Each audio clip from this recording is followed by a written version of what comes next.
আসসালামু আলাইকুম। BBA third year management ডিপার্টমেন্টের বিজনেস স্ট্যাটিস্টিক্স বইয়ের ফাইনাল পরীক্ষার সাজেশন। যে সাজেশনটা দিব এটা থিওরি এবং ম্যাথের জন্য, পার্ট এ, বি, সি। ধৈর্য ধরে এই ভিডিওটা দেখো, আমি এক এক করে দেখাচ্ছি। তোমরা নিশ্চয়ই যে কোনো প্রকাশনীর বই কিনেছো কিংবা সাজেশন কিনেছো, ওই বই বা সাজেশনের মধ্যে এই প্রশ্নগুলোর উত্তর পেয়ে যাবে। তো এগুলো না শিখে পরীক্ষায় যাওয়াটা ঠিক হবে না।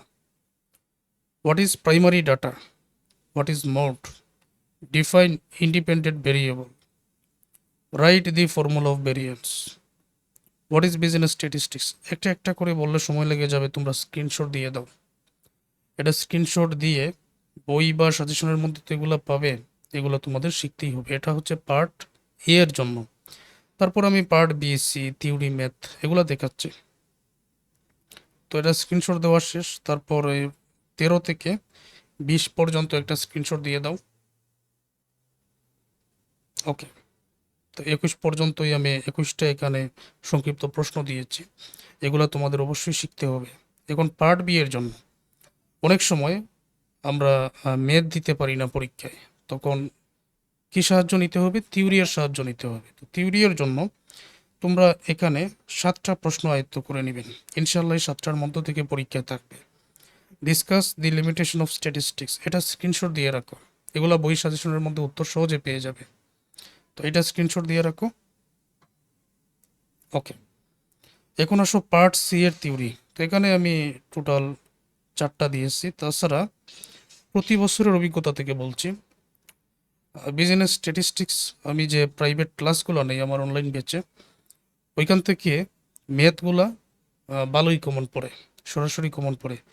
তারপরেও আমি আজকের ক্লাসে কোন কোন ম্যাথ ইম্পর্টেন্ট আবারও দেখাবো। তো এটা গেল থিওরি। এখন ম্যাথগুলো দেখাচ্ছে। যে ম্যাথগুলো দেখাবো এগুলো না শিখে পরীক্ষায় যাওয়াটা ঠিক হবে না। যদি মনে হয় যে শিখতে পারবেন না, শেখার মতো কোনো জায়গা নেই, তখন আমার এই স্বল্প সময়ের যে কোর্স এটাতেও ভর্তি হতে পারবে। ওইখানে ধারাবাহিক ক্লাস আছে, এই সাজেশনটাও কিন্তু পেয়ে যাবে, পিডিএফটাও পেয়ে যাবে। আচ্ছা, শুরুতে বিজনেস স্ট্যাটিস্টিক্স, এই যে ইন্ট্রোডাকশন যে চ্যাপ্টারটা আছে, ওই ডাটা ক্লাসিফিকেশন থার্ড ইয়ারের জন্য, ওই চ্যাপ্টারের ম্যাথগুলো আমি দেখাচ্ছি যে কোনগুলা ইম্পর্ট্যান্ট। এইরকম একটা ম্যাথ তো পার্ট বিতে থাকতেই পারে, এইটা এবং এইটাই, দুইটার মধ্য থেকে যে কোনো একটা নিয়মের তো অবশ্যই থাকবে, প্রতি বছরই থাকে। আচ্ছা, এটা গেল। তারপর পাই চার্টের জন্য প্রয়োজন মনে করলে শিখে নেবেন। স্টিম এন্ড লিভ ডায়াগ্রাম থাকতে পারে, এটাও একটু শিখে নেবেন।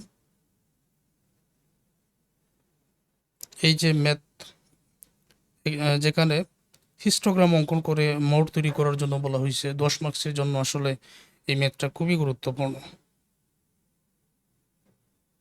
এগুলো স্ক্রিনশট দিয়ে রাখেন। তারপর ফ্রিকোয়েন্সি কার্ভটা শিখে নেবেন এই ম্যাথ থেকে। একটার সাথে আরেকটার মিল আছে, যে যেমন শ্রেণীব্যক্তিগুলো সাজাবেন, এটার সাথে মিল আছে। তো হিস্টোগ্রাম, ফ্রিকোয়েন্সি কার্ভ, অজিব কার্ভ এগুলো একটু শিখে নেবেন, আমার ক্লাসের মধ্যে দেওয়া আছে, এগুলো অঙ্কন করেও বোঝানো হয়েছে। ওকে, এই এই দিকে আর না তাকালেও চলবে। এখন measure of central tendency, measure of central tendency সূত্রগুলো ভালোভাবে আয়ত্ত করে আমি বলবো বেসিকের জন্য অবশ্যই প্রবলেম ওয়ানের সমাধানটা শিখে নিও, এটা স্ক্রিনশট দিয়ে রাখো। তারপরে বলবো প্রবলেম 2 বা 3, যেখানে মিসিং ফ্রিকোয়েন্সি থাকবে, এটা থেকেও যে কোনো একটা ম্যাথ পরীক্ষায় থাকতে পারে।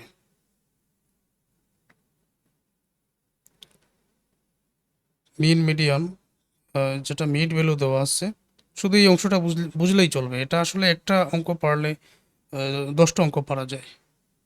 তো এইটার এই অংশটা বুঝলে চলবে, ক্লাসগুলো দেখে নিই এই অঙ্কটা।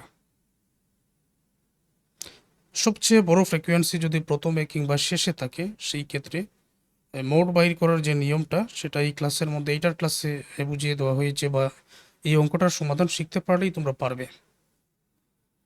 তো এইটা অবশ্যই শিখতে হবে। কিছু চ্যাপ্টার আছে যেটা অঙ্ক বাদ দেওয়া যাবে না, তারপর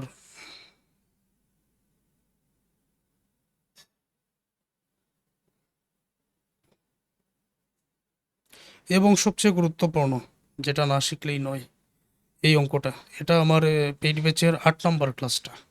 8 নম্বর ক্লাসের মধ্যে 11 নম্বর অঙ্কের সমাধানটা সহজে বুঝিয়ে দেওয়া হয়েছে। এই নিয়ম থেকে যে কোনো মানে 3টা নিয়ম আছে, এখানে 3-4টা নিয়ম আছে একই নিয়মেরই।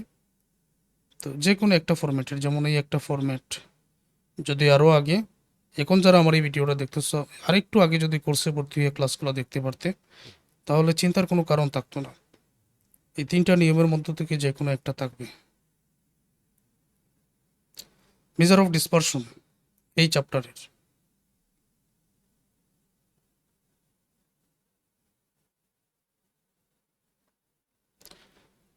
প্রবলেম 2, স্ট্যান্ডার্ড ডিভিয়েশন বাহির করার জন্য বলা হবে এই একটা নিয়ম। এটাতে আসলে 3টা নিয়ম আছে।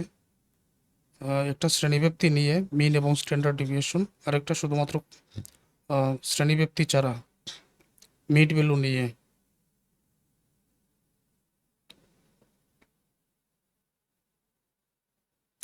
এবং এই নিয়মের প্রবলেম 4-এর মতো একটা অঙ্ক। এই 3টা নিয়মের অঙ্ক শিখতে পারলে এখান থেকে 10 মার্কস কমন হয়ে যাবে। আচ্ছা, বাকিগুলো আমি আর দেখালাম না কারণ সময় কম। কোরিলেশন অ্যানালাইসিস এই চ্যাপ্টারের একটা অঙ্কই দেখাই, তো এটা শিখতে পারলে হয়ে যাবে। এটাই থাক প্রবলেম 3। একটা বুঝতে পারলে এটার এই সবকটাই পারা যায়। এই প্রবলেম 3টা তোমাদের জন্য গুরুত্বপূর্ণ, বা এই প্রবলেম 3 এবং প্রবলেম 4 দুইটাই মানে কোরিলেশনটা একই রকম। এইটা সমাধানটা তোমরা একটু শিখে নিও, একটু স্ক্রিনশট দিয়ে রাখো।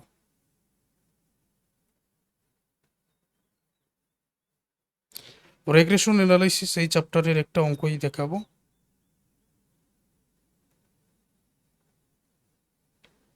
এই যে প্রবলেম 1 যেটা, এটার মধ্যে দেওয়া আছে এবং 2 রেগ্রেশন ইকুয়েশন বাইর করার জন্য বলা আছে, তো এটাও শিখে নেবেন।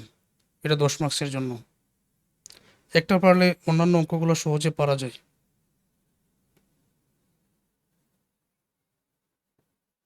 তো এটার অন্যগুলো দেখালাম না।